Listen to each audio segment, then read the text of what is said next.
Olá, alunos do 7º ano. Então, hoje faremos a correção da semana 1 e semana 2 do Plano de Estudo Tutorado, volume 3. Nesse sentido, você vai separar o seu material e completar as questões ou também corrigir aquelas que você errou.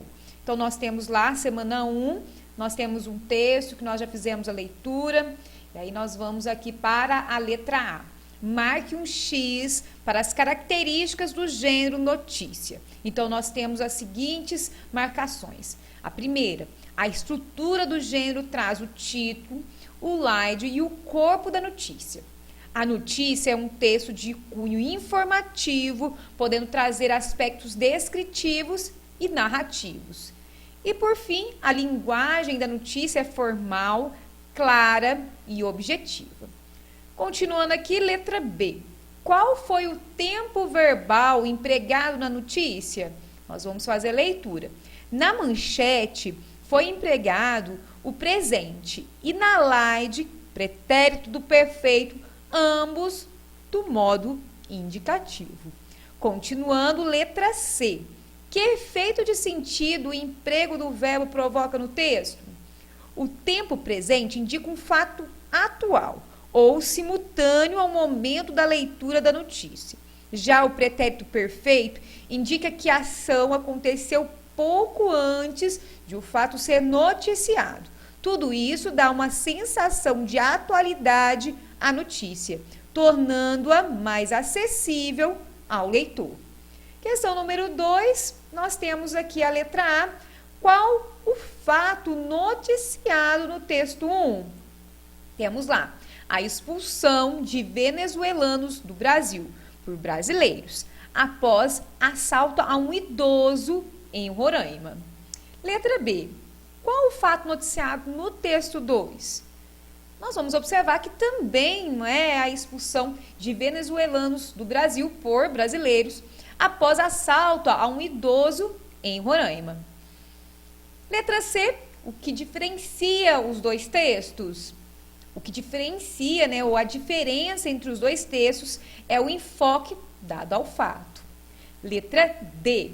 A partir da leitura das duas notícias, quais das fontes lhes transmitiu mais confiabilidade? Por quê? No caso, eu vou dar uma sugestão de resposta, mas aí você pode dialogar com o professor. O texto 1 passa mais credibilidade, pois está mais, bem mais estruturado e cita o depoimento de pessoas diretamente envolvidas com os fatos. Questão número 3, nós temos a letra A. Onde e quando aconteceu o fato noticiado? Então, nós vamos perceber aqui que ocorreu em Brasília, no dia 25/6/2020. Letra B. Onde e quando a notícia foi publicada? Foi publicada na página de internet do jornal O Dia, às 8h38 do dia 25/6/2020. Letra C. O que motivou a declaração do estado de emergência nos estados citados na notícia? Então, nós vamos perceber aqui que foi o risco de surto da praga Phytocerca cancellata nas áreas produtoras dos dois estados, Rio Grande do Sul e Santa Catarina. Letra D. Aqui outro texto, o autor recorreu para fomentar a notícia. Ele recorreu à portaria com a medida que foi publicada no Diário Oficial da União no mesmo dia da veiculação da notícia. Número 4. O que os dois textos têm em comum? Então, nós vamos observar aqui. Ambos abordam o mesmo tema, a nuvem de gafanhotos. E, por fim, aqui, letra B, a preocupação de Armandinho e das autoridades no texto anterior é a mesma. Que preocupação seria essa? A preocupação do estrago que a nuvem de gafanhotos pode causar nas lavouras. Então, nós finalizamos aqui a correção da semana 1. Semana 2, você vai acompanhar aí que eu vou ler o texto agora com a pontuação correta. Vamos na leitura? Alô, Guilherme, tudo bem? Você lembra quando a gente conversava do que ia ser quando crescer? Você sempre sabia o que queria, só que toda hora mudava. médico, arquiteto, escritor. Eu não, lembra? Eu nunca sentia muita vontade de ser nada. E daquela última vez que a gente conversou, eu até te disse, acho que eu não vou ser nada, de tanto que eu não sei o que eu quero ser. Mas agora você vai ficar bobo. Esta semana, até que enfim, eu descobri o que eu quero. Adivinha, pensa bem. Resposta de cabeça para baixo. Professor, no livro está escrito de cabeça para baixo. Isso mesmo, tá duvidando? No princípio eu também duvidei. Tudo começou por causa do Tuca, aquele bolsista que veio para a escola e que senta no mesmo lugar que você. Eu comecei dando explicações de matemática para ele, mas agora estou dando aula de tudo, para ver se ele alcança a turma. Senão ele é capaz de perder essa bolsa. Eu nunca tinha pensado que ia gostar de ensinar, mas, sabe, quando o Tuca saca o que eu explico, me dá uma sensação assim de, sei lá, isso eu não sei explicar, só sei que é bom. Então, eu resolvi que eu vou ser professor. E você? Continua mudando de profissão a toda hora? Vê se inscreve, né? Viu? Cara, abraço, ou abração, no caso aqui, do Rodrigo.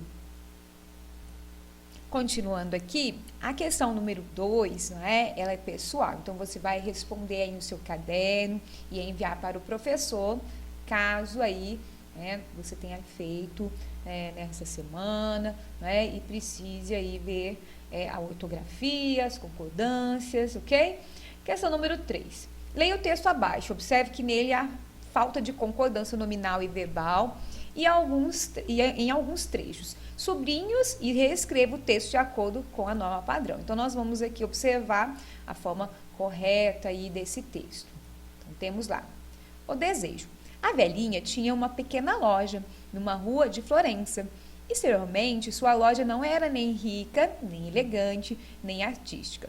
Isso acontece em muitas lojas na Europa. Mas a velhinha vendia umas blusas tão lindas e originais que mulher nenhuma poderia ficar insensível aos seus encantos. Eis que, de repente, me torno possuidora de uma delas. Começava a escurecer, a formosa Florença tornava-se uma cidade de prata. Eu desejava mais uma blusa. Quem viaja está sempre pensando em alegrias que, de volta, pode dar aos amigos. Mas a loja ia fechar. A velhinha não negociava com dólares. E pensar que um dia eu tive dólares, né? Que eu coloquei tem, mas eu tive. Então, separei a segunda blusa e prometi que na manhã seguinte apareceria com as minhas liras. Então, você observou aqui a questão da concordância nominal, verbal, conserte aí caso você tenha errado, ok? Então, nós vamos aqui na continuação da nossa correção. Mas na semana que vem, né? Logicamente, ou daqui 15 dias, porque vai ser quando nós iremos corrigir a semana 3 e a semana 4. Agradeço a atenção de vocês, uma boa semana e um grande abraço.